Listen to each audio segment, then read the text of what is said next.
కళ్యాణ్ గారు మరి బీజేపీ ప్రతినిధి అయిన అర్జున్ సింగో లేకపోతే సిద్ధార్థ్ సింగ్ వీళ్ళు ముగ్గురు కలిపి నిన్న ప్రెస్ మీట్ పెట్టడం జరిగింది. ప్రెస్ మీట్ పెట్టి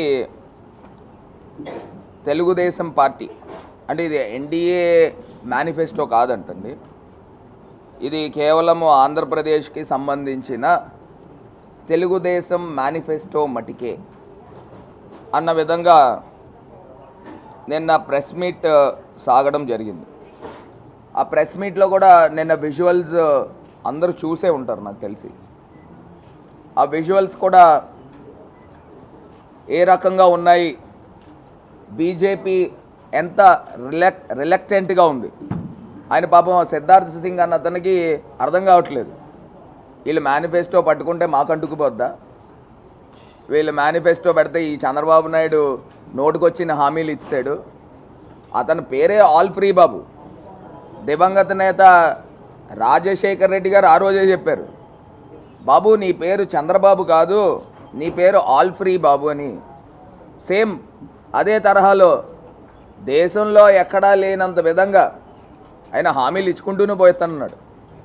ఇతనికంటూ స్వతహాగా ఈ చంద్రబాబు నాయుడు గారికి స్వతహాగా ఒక్క ఆలోచన కూడా ఉండదు.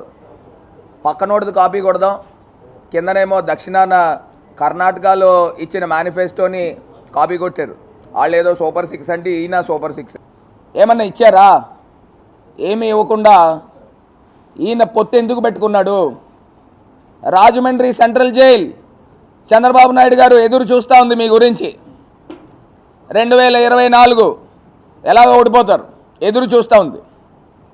అంటే సెంట్రల్ జైలుకి వెళ్ళాల్సి వస్తుందని మీరు పొత్తు పెట్టుకున్నారా?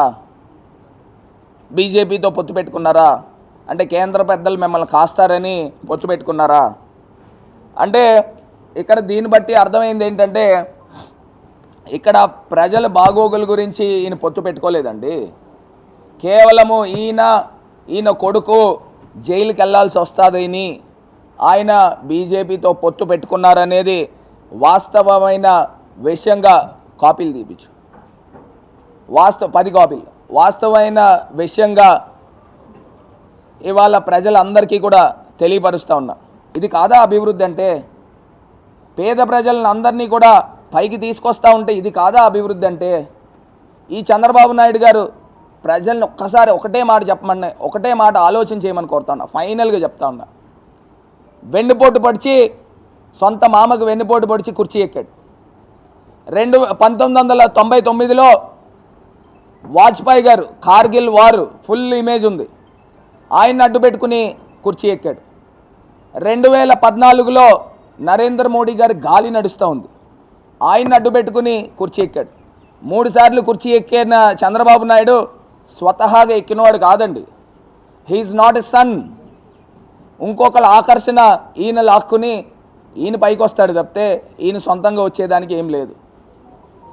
ప్రజలను గమనించమని కోరుతా ఉన్నా. 2019లో ఏమైందండి? సొంతంగా ఈయన పోటీ చేస్తే 23 సీట్లతో ఈయన బలం అది. చంద్రబాబు నాయుడు గారి బలం అంతే.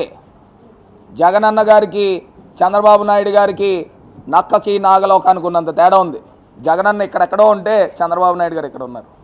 ప్రజల్ని ఒక్కసారి ఆలోచన చేయండి. ఒకవేళ చంద్రబాబు నాయుడు వస్తే 3 సిలిండర్లు ఇస్తాడని అనుకుంటున్నారేమో. ఈ జన్మభూమి కమిటీలు అటొక సిలిండర్ ఇటొక సిలిండర్ మోసుకుని వెళ్ళిపోతారు. ఈ పరిస్థితులు జరుగుతాయి. సో ప్రజల్ని ఆలోచన చేసి తమ అమూల్యమైన ఓటు, అతి పవిత్రమైన ఓటు మరి ఫ్యాన్ గుర్తుకు వేయడం వలన ఆంధ్రప్రదేశ్ రాష్ట్రంలో ప్రజలందరికీ న్యాయం జరుగుతుంది. సో ఇది స్టేట్ వైడ్